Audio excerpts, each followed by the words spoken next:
Welcome to Making Sense of AI Together, the podcast that explores how artificial intelligence is reshaping our everyday lives. I'm Claudine Wong, journalist and news anchor. And I'm Lisa Bernard, a former TV journalist, now creating AI content on my Instagram channel, Demystify AI. Each week, we break down the buzz, cut through the hype, and help you make sense of the AI that's becoming part of your world. And if you liked that intro, yes, AI helped us write it. We are putting it all to the test.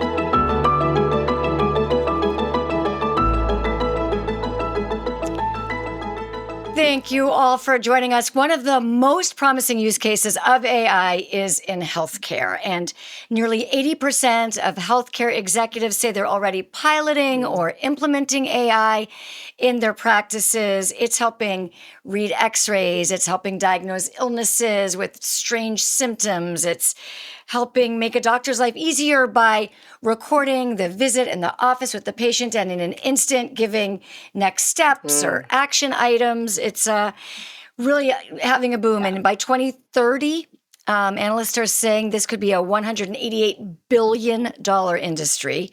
So AI in medicine, it's happening. Yeah, they want to invest in this. So we invited Dr. Justin Sacks to talk more about this, who is a world-renowned surgeon and innovator from Washington University in St. Louis, serves as the chief of the Division of Plastic and Reconstructive Surgery. His work spans both complex reconstruction, also microsurgery, has an MBA. Also, as we love here, a very early adopter of technological advances in medicine and actively embracing AI and its potential to improve healthcare.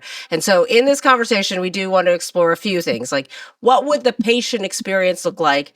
We're talking start to finish. If you get AI adopted and incorporated in there, kind of what are the most exciting advances that we're seeing to patient care? And then, of course, we always have this trust issue. Can we trust it? Is AI trustworthy? And I'm not sure that's something that people are totally buying into yet. And maybe we're still trying to understand it all. Try to understand it all. So let's welcome Dr. Sacks. I know him as Justin, but he's here as Dr. Sacks for us today. And let's start with your background. You're an expert in plastics and reconstruction, dedicating your entire career to incredible improvements and helping people. But also, you've always been interested in technology, how technology interacts with medicine. So tell us how you first sort of made that connection between the two, and then fast forwarding now to how AI is disrupting your work and medicine in general. Thank you so much for inviting me and having me. Here in the Midwest, I know you guys are on the West Coast, and Lisa and I go back a long time, went to college together. So freshman year, Cornell University. So 1989 is when we met. Just little kids back then. You always wanted to be a doctor. He was pre-med. So in 1971, I went online. That was Stop it. I'm not kidding. And so I grew up in New York City, Brooklyn, New York. Grew up with computers. Grew up with floppy disks and coding. Zork, for those of you out in the Bay Area, video games. So you would type in, you walk down a hall and open a window and you fight somebody. And then I grew up with this kind of stuff. Grew up coding. Was the first adopter of the internet. Was the first person at Cornell. One of our assignments back in 1989 was to get something called the email, so we could send our assignment in. Email, yeah. Yeah, we had to go to the library, right, and put our floppy disk in to get our. Oh my God. To get credit, and so that was 89, 90. So we grew up with the stuff. We were, I'm 53. We didn't have cell phones back in college. We didn't have the internet. Then we did. Okay. And then I went to medical school, and the whole idea of I grew up with tech, with everything, with a Walkman and a cell phone and a fax machine and the big phone. Remember what Gordon Gekko's like on Wall Street on the beach? Like my mom had huge. Yeah. So and now you have these phones that are more powerful than some of the early rocket ships that they sent to the moon. And so I went to medical school, and I remember being in medical school and everything was on paper. So paper charts. You would have to get an X-ray, and when I was on call working way more than 80 hours a week, I would have to get an X-ray, a chest X-ray, to take a patient to the operating room the next day, and I would have to run down to the film room, get the x-ray, bring it to the radiologist, have them read it. That was all not that long ago. Okay. That's like the 90s. Did you So even now question it back then, though, of like, is this sufficient? Or were you just like, this is the way we do it? No, you just had to do it. So you had to get all the x-rays. You had to find the radiologist. You had to read it with them. You had to write things in the chart. We had to walk around paper and see 50 patients before 4 o'clock in the morning to round, write it down. Now, then all of a sudden, and so this is all healthcare stuff. This is all healthcare related. Then all of a sudden, you go out to the Veterans Hospital out in the Bronx, New York, because I trained at Mount Sinai Hospital in New York. And all of a sudden, at the Bronx VA, they had an electronic medical record system. And we were like, what is that? Government sponsored EMR, electronic medical record. All of a sudden, everything was electronic. Patient charts, patient labs, patient visits, notes were going in. And we didn't have it back at the bigger institution in New York City, these big fancy hospitals. Then they started adopting that electronic medical record. And then fast forward. So I finished training 2004. And so now 21 years later, to your question, what's it look like in 2025 of like an optimal system? It would be where your phone would alert you. Let's take today. I'd clinic today from 12:30 to 5 p.m. Central Standard Time. Okay, let's make this up. Breast cancer patient in the morning wakes up. The phone goes, you have an appointment at 12:30 with Dr. Sacks. He's running on time. We would like you to answer some questions about your history, your past medical history, all that stuff. You type that stuff in, you get to clinic, and it tells you, you walk into the room, and all of a sudden, then I walk into the room, and I don't even, how many times have you been to a doctor in your life, and the doctor's not looking at you, they're writing stuff down, or Yes, they're typing right. into it. Right. Now, today, I turn my phone on. I ask them if it's okay if I use a digital scribe. They say, sure. I start talking to them. I look at them. I don't even write anything down. I don't carry a pen. The whole visit is now starting to be recorded. The patient, the family member, the resident, the medical student, the images all gets incorporated. The note is done and edited before they walk out of clinic. Then, let's say they have breast cancer, okay? Let's just keep going with this. Let's say breast cancer. At Wash U, Graham Colditz and his team just started a startup. They can look at mammograms. They pre-trained their algorithm with like thousands of mammograms. That patient that I saw today, they could look at the patient's mammogram and be predictive of they'll get breast cancer on the other side because they did machine learning or intelligence. Then let's say we go to the operating room. All of a sudden, maybe I'm using some kind of, I do microsurgery. I do head to toe cancer trauma and cosmetic reconstruction. I move tissue from one part of the body to the next. If a woman has her breast removed, I can transplant her tissue from her abdomen to her chest wall, connect blood vessels together. In the future, which might be tomorrow, there might be robotic little devices that can help me put those blood vessels together even better. These blood vessels are 1 millimeter in diameter, sutures thinner than your hair.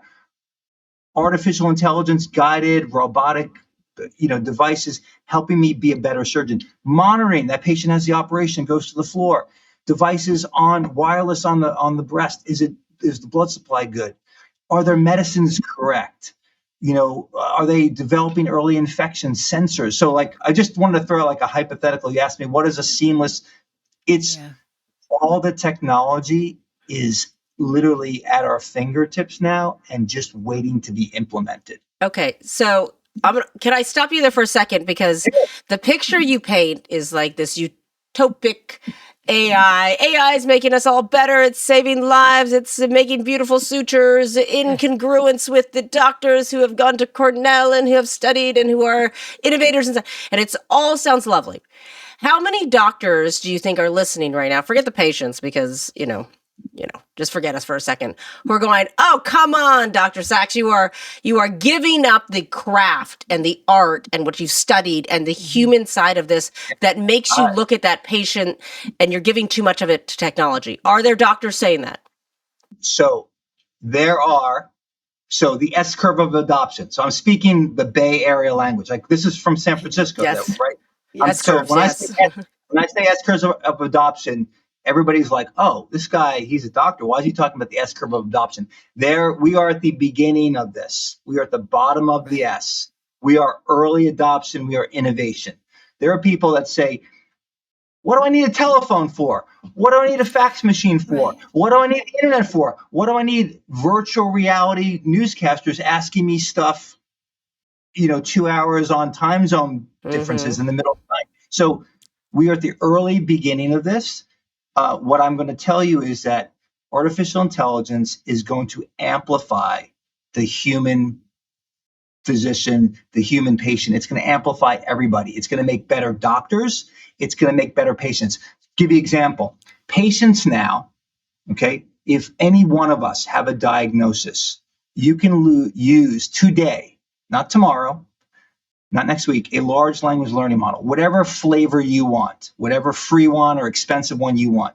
And you can type in your diagnosis and you can watch it think, and it'll tell you what the diagnosis is. It'll tell you, it might even ask you, like, where does it hurt? Or how does it hurt? Or where is it? And how old are you? And what's your nationality? And it'll say to you, it'll give you your diagnosis, and then it'll start to come up with a treatment algorithm that'll guide you. So to your question, it'll amplify that human being, the patient and the doctor, to both be better. The patient will come to the physician's office or the advanced practitioner or the nurse or whatever it is, saying, hey, healthcare provider, I read this and I saw these studies and I have this diagnosis and these are the 10 different ways I can treat this. You tell me what you think is the best thing. And that person who has gray hair or not, who trained for a long time, who has lots of success stories and failures of, like, in medicine, because it's, unfortunately, like, everybody makes mistakes and diagnosis is never perfect. That person with experience will say, you know what? That kind of stuff sounds right. Let's explore that. And they'll get to the answer faster. So it will amplify us better. So I know personally you don't feel threatened, and you are saying, though, this is more like a partner than a replacement for you. I'm guessing that's why you don't feel threatened, right? You're saying it'll just make doctors better doctors. And it's interesting that you say you encourage the patients to come armed with the information, because I always wonder if we Google too much in the middle of the night and we self-diagnose ourselves with the worst case scenario, if that's irritating to doctors. I've been told by doctors that they're like, stop doing that. Right. So you're saying that you would welcome that if a patient comes in sort of challenging you or participating in their care. I actually believe in radical transparency. And I think that medicine should not be paternalism or maternalism. Like, you shouldn't trust the doctor only. I think that what we have now is the ability to access all the information on the planet. Now, it has to be validated. It has to be checked. But that's why having a human mind look at it and work with the artificial intelligence algorithm to make it better is going to be, we are in for one amazing ride. Because I'm just telling you, a year ago or 2 years ago, it was nowhere near what it is. And every day we are seeing rapid improvements. And if you interface a human with the artificial intelligence, that's, I think personally, is where it's going to really be a lot of fun. But that's key. You can't boot the human. Right. So, like with robotics, where are we with robots actually doing a surgery on their own, or is there always a supervision? And is that going to change dramatically to be even, less hands-on and more robotics? It's a great question. So the devices to do surgery are powered now a lot by robots. The thing is, if you think about a robot should act on its own, like sentient, like thinking, moving around. It's not really a robot. It's really kind of like you're in charge and the robot does what you tell it to do. Okay. Okay. Well, your question is, and I hate to say it, but like, once we leave the planet and head to the stars, you will need machines to do emergency surgeries in certain situations, or you will have some team of geologists in Alaska stuck, and all they have is the robotic platform. You could actually beam in a doctor from another place and just put the patient on the table, and those robotic ports can go into the patient, and maybe from far away they can be operated by another doctor. So not yet on their own. So there's a human guiding those instruments. And I've been lucky enough to watch one of those surgeries. I mean, I've been in a thoracic surgery where they're taking out part of a lung, and the surgeon's on one side of the room, the robot's on the other. There's certainly staff and monitoring of the lung being partially taken out of a side. It's a remarkable thing to really watch. And I know from the coverage I've done that it helps with mortality rates if you're not opening up someone's chest to get to their lungs, and they're surviving more, especially if they have other comorbidities, they're obese, or they have other kind of health issues. That it is really remarkable to see that being done, that the humans in the room are a critical part of that. As we've said, they're not by themselves. No, just remember where we are right now that's robotic surgery with quotes. It's being done guided by a human being. Lisa, what you asked was, if there are like 1 million of these operations watched by a large language learning model that watches videos, the point is at some point it will learn the same way a self-driving car drives. The way it works is it learns. So there might be a future state, if you had enough surgery miles, where that device could operate on its own. But that's not where we're at today. Where we're at today is that it allows you to make little incisions in the chest or the abdomen and take out things where it used to have to make these big incisions in the chest or the abdomen. The same thing. So that's the robotic. It's higher precision. And you were talking about, Alaska, but also I think one of the most exciting use cases is, let's say, a rural village in Africa or underserved communities, right? I know that this is an opportunity to get, like you said, a surgeon, I don't know, hologram or how to do it, or a joystick from a computer from afar, but even just information, right? If they can go to some sort of clinic and they have access to these large language models and millions of cases to help with diagnoses and medications. Without a doubt. So if you have, let's do this right now, some rural village in Africa, or wherever it is, somewhere in the desert of a country, okay, a rural desert, let's say a rural desert where there's nobody, you can open up a shop as long as you have electricity and a Wi-Fi connection. You can open, and if you have a phone or a tablet, you can take a picture of a problem. You can ask the large language learning model the question. You can ask the AI that works in the healthcare environment the question. It'll give you a diagnosis. It'll give you recommendations. And then, to your point, you could link into a medical doctor in a busy urban hospital that's taking these calls. Or you could have a surgeon, just like I'm on this screen right now. I could say, wait a second, make the cut, not there. Little to the left, little to the right. Yeah. Remember, not that I'm saying that that's what we should do, but right. If you have a doctor who doesn't have that specialty, who is a doctor and medical professional, but maybe just doesn't have the training that you have, and you could guide them through something, if that's the option too. How many of us have seen the show where the pilot on the plane passes out, and all of a sudden, like the truck driver from row 14B gets put into the cockpit, and the pilot just pull up. So the thing is, it's the same idea. You can be guided by physicians anywhere on the planet with a Wi-Fi connection to be better, or you can ask the questions. And the way I always say it is, we want to democratize surgery. So we want to make information everywhere, ubiquitous with everywhere, cheap, because that's what technology wants. Technology wants to be everywhere, and it wants to be cheap. It wants to be efficient. And so that's what artificial intelligence is healthcare is pushing us all, is to have the same information. And I think it all, again, sounds, I feel like I'm like, and playing the role of the wet blanket is Claudine, but it all sounds great, but I also want to know, like, as you've gone through it, and you are an enthusiastic supporter of the new technology, so then are there places where you say, I mean, this place we should just full steam ahead go, and some other areas where you're like, and maybe here we should pause. Maybe here we should not go at full steam ahead. So I'll say this. So risks, okay? Risks, data breach, okay? All of a sudden, all your healthcare, 300 million people in the United States' healthcare is on some kid's phone in a foreign country. Like, okay, that's data breach. That's a risk. Hallucination. Like we've heard of this. Like you've heard of it, Right. where the large language learning model makes up some stuff, or like makes up papers, or makes up ideas. Like, Yes. yeah, it can.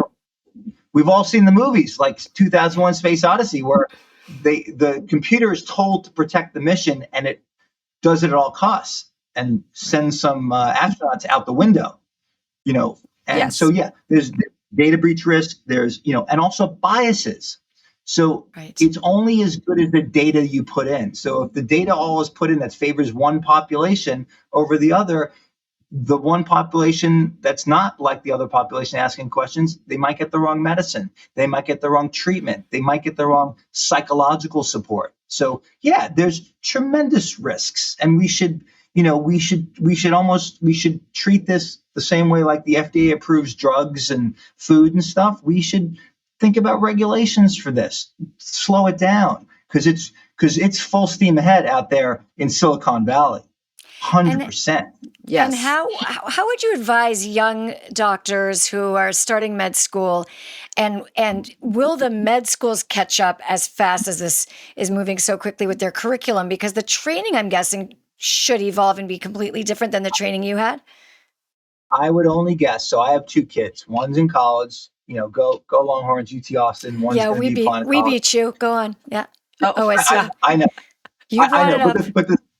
I know, but the thing is, if you walk around in a library in any college in the United States, if you walk on the phone, I guarantee you, I'll bet you a nickel that every kid is on some large language learning model, asking it questions, asking it something. So, and in medical school, same.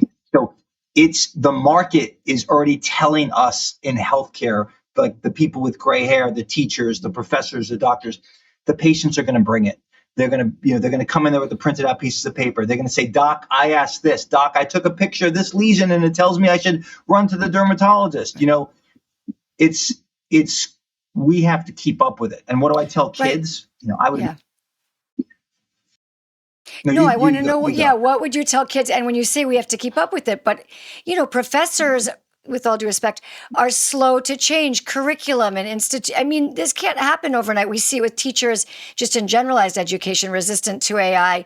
How is the entire training of doctors in the country and the world going to change to incorporate AI? My opinion, this is one person's opinion. Like I said, I'm going to go back to what I said when we first started this, is that artificial intelligence will amplify the human mind. And when you have access to all the information in the world, all the peer-reviewed literature. So it used to be, if you wanted to get an article, okay, when I was in medical school, I would have to find the name of the article. I'd have to go to the library. I'd have to find the Delaney card. I'd have to go find the journal. Microfiche. Now I just go online, I type in, and I have there's the thing's called open access. Anybody in the world get that article. So the information is becoming ubiquitous. It's available to everybody. So we have to figure out how to embrace this, and we have to adopt ways to do it ethically and with protection of data, patient data. And really it's going to be incorporated everywhere. In the limit of time, it's going to be part of everything that we do as a provider and as a patient. So tell me, in your practice, what percentage of the work that you do incorporates some form of AI? Yeah. So what I do for the past year, we're piloting a digital scribe, a few of the physicians here. So, and I have no conflict of interest. I don't, I don't speak for a company. I don't get money from companies, just to be very clear, because what I'm going to say is very important. A year ago, I would go see patients in clinic, and I would see 30, 60 patients a week. Those notes, I'd have to bring them home. I'd have to sit in front of my computer. I'd have to remember what I said to the patient, which side, that side. I would do it in clinic. At the end of clinic, I would spend hours typing. Now, as I said, I turn my phone on. The computer helps create the visit. It creates a note. I edit it. It goes back and forth. It's iterative. It uses previous patient charts, and it helps create a note that I help curate with the patient, and it reduces 10 to 20 hours of work in my week. I operate every single day of the week. I do clinic twice a week. I have to go home at night. I have a family. It's altered my life. It's made me a better doctor and a better person. Do you have Okay? resistance? Are there people even, working with you who are resistant to it? Yes. There are people that are happy with the way they do it, which is fine. People are used to the way they do it, and there are many doctors who have been doing it many years. That's fine. I'm like I look old because I'm older. As I said, I'm in my 50s, but when I look at myself in the mirror, I see the 16-year-old kid that's typing on the computer, trying to get the best floppy disk and trying to think about the next best thing. And I am not dogmatic in how I use technology. So if you show me something that makes me think better, become more efficient, and is a better way to get from point A to B, you got me. And Okay, so, but is there a place where you say, I'm not ready yet? When you talked about the risks and slowing it down and going back, is there a digital scribe? Makes sense to me. Like, that's a lot of just logistical paperwork of follow-up that just jams up the system. But is there a place where you're like, not yet? This is my corner, and I'm not going to put it there yet. Diagnosis and treatment, because I haven't tested that enough. But they're starting to come out now where there are apps or applications, LLMs, large language learning models, which will make the diagnosis and the treatment plan. So I'd have to use it over time. But what's happening is I'm seeing some of these things and I'm starting to trust them. And so I think we'll find out. And I think we have to be careful to get ahead of ourselves. But what will happen is at some point you'll hear stories about this medical center using this artificial intelligence device to make diagnosis and treatments for oncology, or they're making diagnosis on heart arrhythmias because they're listening on the watch. We have to be careful because it's if you make a mistake, you hurt somebody. If you make a mistake, you kill somebody. But I do think this is the same way when they said, why do you need email? Let me ask you a question. How many times did you look at email today? Or how many times did you text somebody? Times. Or how many times did you look up something? My wife, she won't, if I say, hey, we should do this, go to this restaurant or buy this, she'll be like, okay, sure. And then she'll go to she's in a chat with 5,000 women surgeon that literally open source decisions. Do you understand? So we have to kind of put our toe in the water, jump in the pool, but be careful about it. And I think we'll find out as we keep testing it with guardrails. Yes, and I want to say too is we talk about a lot about this in just kind of general news and in like disclosure, saying this is AI or this is this, and how much between the doctor and patient do you? I mean, obviously, when you said you come in there with the scribe, you're like, do you mind if I turn on this? There is that awareness. We ask for permission, so yes. We ask for permission to do that. What I think will come in the future is, your potentially your diagnosis has been validated by 1 billion searches of your diagnosis with published peer review. Your pathology has been reviewed by an artificial intelligence machine to be sure that it's this type of cancer.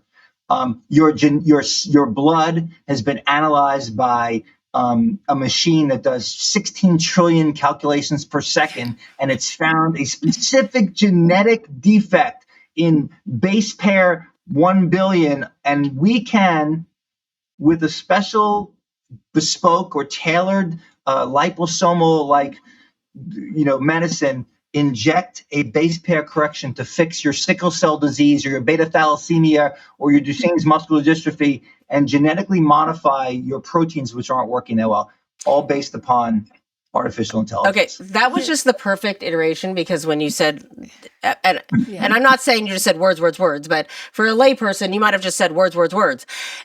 I wonder if, like, for me as a patient, all of that's great.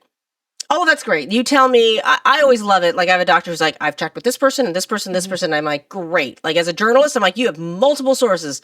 I appreciate that. I like second opinions. I'm all big on that. But I also am a patient that I'm like, man, I really like Dr. Sacks. I think he's wicked smart, and I just trust him because I don't know all those words, words, words.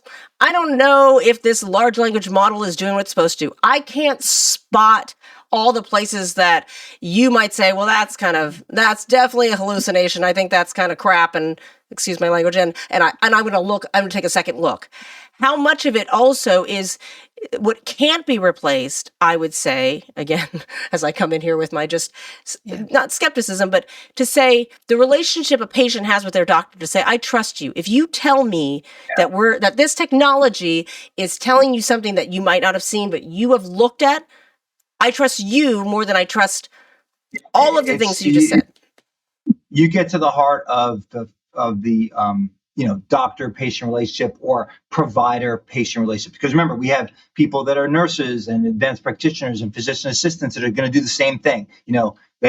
And you have doctors. So it gets to the heart of that dyad of the healthcare provider and the patient. It's that trust and the training that goes into it. So a doctor who just uses AI and trusts it implicitly without thinking, you're going to wind up potentially having trouble because it could make a mistake. And so you need to vet it, to think about it, to use it, to guide your intuition, to guide your training. But what it's going to do is, it's like when you play tennis with somebody who's really good, you start hitting the ball faster back. If you play with somebody who's a pusher, you don't play as well. And so it's going to make us all better as we work together.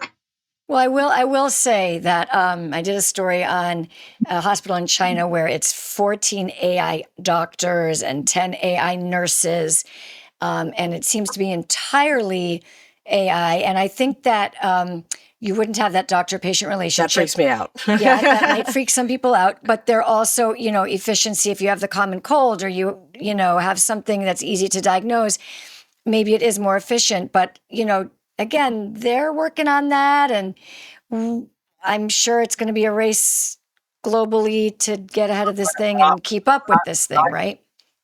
When I talk to patients now, because I'm not writing stuff down and I'm not worrying about is it right or left or up or down, because I know I have a system that's recording stuff, okay, and it's validated.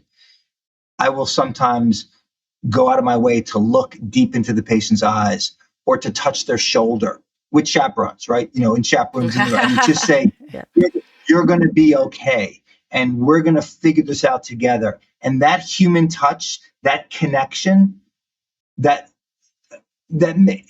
know it makes me feel better when I connect with a patient, to know that I have an emotional commitment to them to make them better. I'm going to push through my tiredness. I'm going to push through my whatever else is going on outside the clinic room to be better. So if you're just listening to robots speak, patients won't do as well.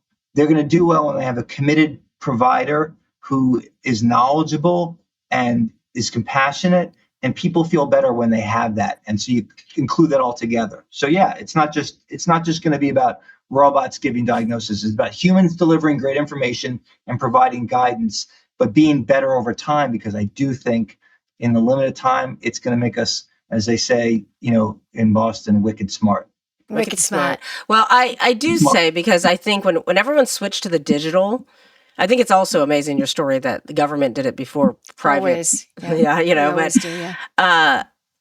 Is that when everyone was switching from their paper big, medical records to digital, I felt like there was a lot of looking down, because everyone was kind of getting used to, how do I input this? And I'm inputting this, and I'm always like, over here. Right. I'm over here. And I understood why they were doing that. And it's gotten more smooth now that everyone's digital records exist.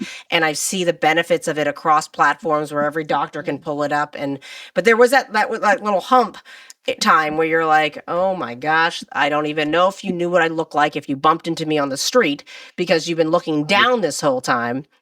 AI seems to have gotten over that hump much faster where you're like, if you're looking at patients in the eye, because now the technology is something that doesn't require you to do that is something to take note of, because I think that the technology part of it has been bumpy. Including that is a real thing. I remember going for checkups and the doctor was just typing away, not looking at me. I remember those moments as a negative experience. I am telling you that the ability to walk in a room and just speak freely into a patient's eyeballs and lock in with them and let them know that you're trying to listen to their problem. Because remember, patients don't just show up in clinic by accident or the emergency by accident. Like, they're there because they're at the worst moment of their life. Like, they're bleeding from their chest, or they got something cut off, or they have something grow and they don't know what's wrong, or they can't feel their fingers, or they have chest pain. Like we're all patients. So when you meet somebody, you don't want to say, hello, how are you? You know, like you have a compassionate person who meets you and talks to you, but the artificial intelligence or the technology will amplify that doctor to be better. And that's just my opinion. I think, I don't think there's any way around it. The technology keeps getting better, and it's coming for healthcare in a positive way, not in a bad way, in a great way. But you're piloting that scribe technology in your office. You've been doing it for how long? A year. And so how long before you think the rest of us are walking into the doctor's office? My doctor uses it. And you're like, well, most people, my doctor's is not to walk in and be like, hey, I mean, because I remember. It's been about a year, I'd say, for sure. I remember the difference is, I think, too, like, I remember mammograms when they became 3D, and we were like, this is great technology. And they're like, each machine is $1 million. We're like, okay, so it's expensive technology. What you're talking about now with AI is more, it's easier to lay out if you can get adopters to it. But how long until you think it's common so that we don't remember a time when they weren't doing it?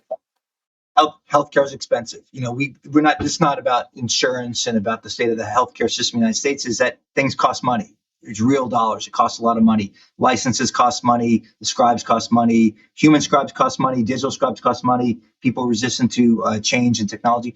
Over time, though, right? Over time, as it gets cheaper and it gets easier to use, there is no way. And I've said this in the limit of time. Now, the time could be maybe 1,000 years or 100 years, but I would say pretty much in the next few years, we'll see this become adopted everywhere as it gets cheaper and we can be rolled out, and it becomes better, right? Yeah. So my stat was by 2030, $188 billion into this industry. It's not that far away. No, it's really soon. I know we all got online a little while ago, but it's coming. It's coming. I can put my MBA hat on, and because I run a division, we're in charge of a plasticity program here, and no margin, no mission, right? You don't make a profit, you can't run the mission, and so in the limit of time, it's going to make the workers more efficient. It'll make the customer, the patient that's listening, happier. The customer will drive this. My doctor was nicer. My doctor listened to me. The note was done before I walked out of the room. I was able to access the note. It had everything I said.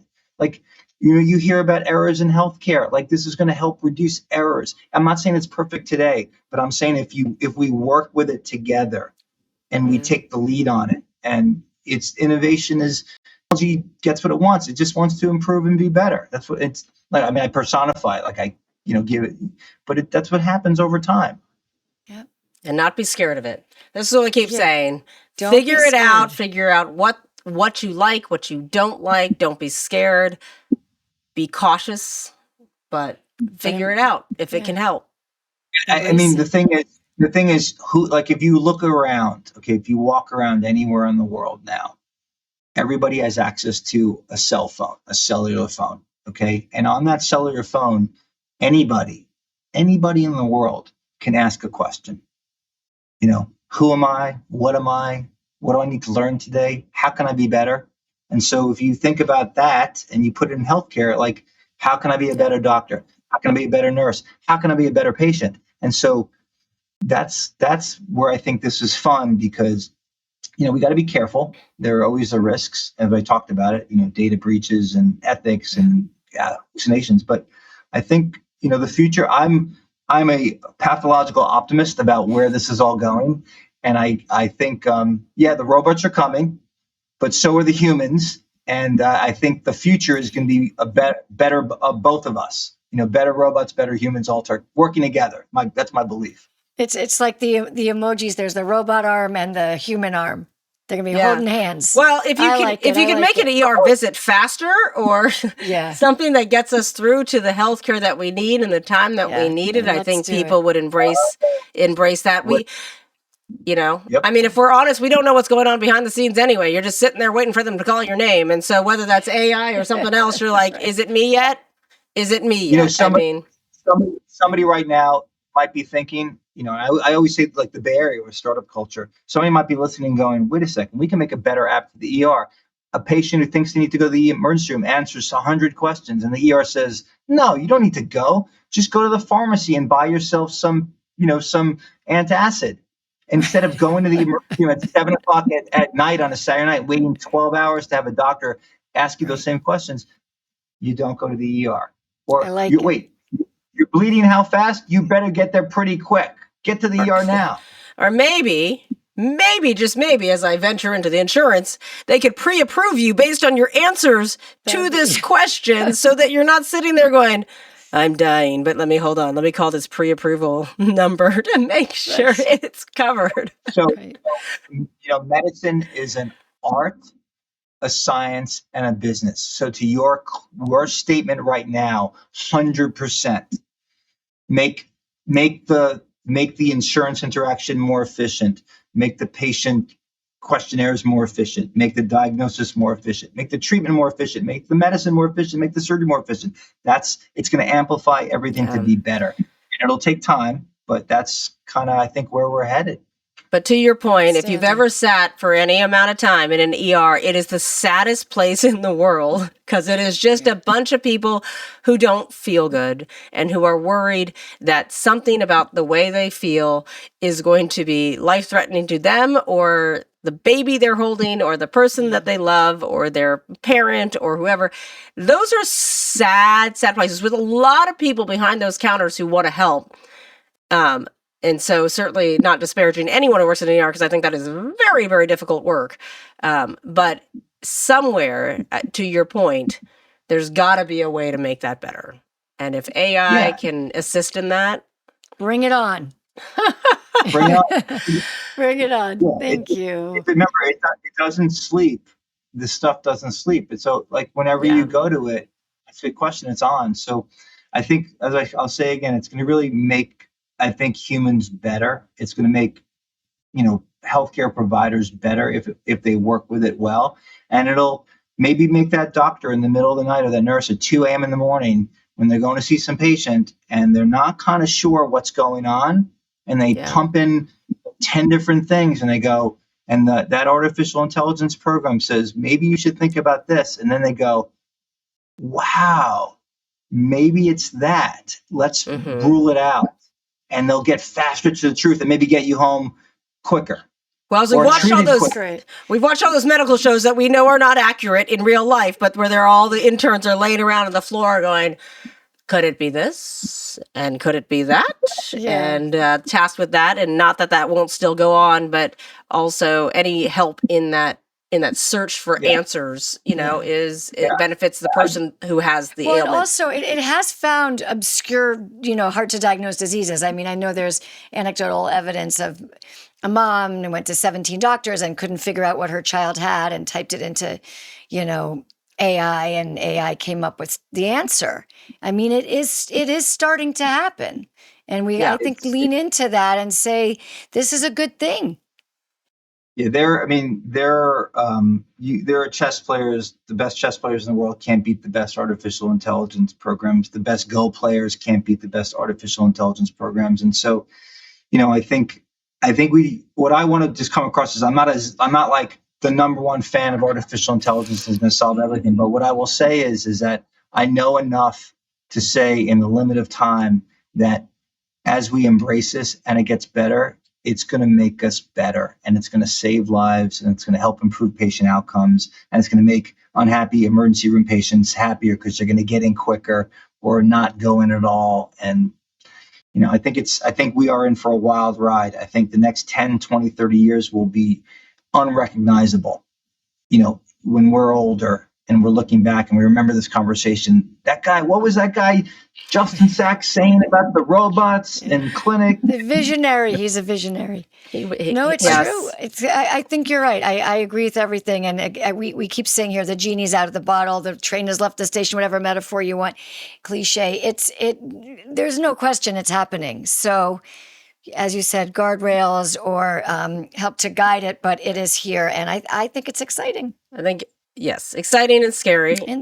Wet blanket Wong over here. But I think it helps to hear all the ways it can help and help to hear that we are still cautious in some ways, and like that it is a combination. I think with everything, it's the replacement theory that scares people the most, that we will no longer have Dr. Sacks in the room. Instead, we'll have Robot Ronnie, who is now doing our sutures, and that doesn't provide comfort, right? Like, no offense to Robot Ronnie, who I just made up, but right now he's going to be mad at you. But it is the Dr. Sacks looking you in the eye and telling you, "I got you." That that I think people need both, and if the future involves both, I think that calms people more. We've never totally trusted computers. We use them, we need them, we depend on them more than we like to admit. But we never want to replace ourselves or the people that we interact with them completely. Yep. I mean, I'm not a coder, but the coders created this. This came from the human mind. Like, this is an extension of human thought and action. And the humans are training it. The humans are putting the information into it. So that should be comforting. It should be. Yeah. It should be. It should be. And I think as we get more comfortable with it, it will be. But, I don't know. I think the people who have, sometimes the people who have Netscape and AOL emails might be more reticent than they're a little older than us, than the Gmails, right? Than as we've said, the people who grew up with it, who never knew a world without it. So my parents text me. They're in their 70s. They respond to pictures and text. It's amazing. They adopt technology. My grandparents, who they were in their 100 years old, they were on Facebook. I know. And so the thing is, people just have to get comfortable using it. It's not for everybody, but I do think that there is a benign component of it, and we just have to just test it and make sure it works and make sure it's right. And we can't take the humans out of the equation on it. I think if the leaders of the industry, of each industry, tackle it too. If educators are telling us this part of AI is okay, if health professionals are telling us we've looked at this with our knowledge and this part is okay, I think that's actually a critical component of it. Because again, if you go back to it, someone's like, my sister's a doctor, and she's like, "Why did you get this medication?" I'm like, "I don't know. I was given it." There's so much only base knowledge I have, and I trust the people who have gone to school for a gazillion years. Because it had a clinical trial and they tested it and they made sure it didn't cause problems. So what I said before about there have to be regulations, things need to be vetted. You can't just make up an app and throw it into the clinic. And that's why even here with the digital scribe, it's a pilot. It's not full adoption. I like it, but maybe the person next to me in the office next to me doesn't like it. We're piloting it. It's not full adoption, but I will tell you on the front lines of navigating with artificial intelligence in scribes or in medical decision making, there's some validity to it, some good validity, some good value, and some good things that can come out of it. I trust you, Dr. Yeah. Sacks. No, no. Trust the worth. Trust but verify. And I trust the and patients verify who- it. Yeah, as soon as I get off this podcast, I'm going for a second opinion. As you should. All right. Dr. Justin Sacks, what a great conversation. Really appreciate your optimism and your knowledge and your expertise. Oh, thank you so much, my old friend. You're helping us get comfortable with this whole new technology. You have a very valuable role, not only in the OR, but also in truly getting the culture to understand that it's not scary and to embrace it, because you're very credible. I mean, you have the knowledge and the research. So thank you so much.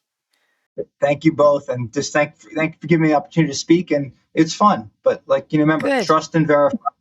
Trust and verify. Embrace the Always future. It's good. going to be fun.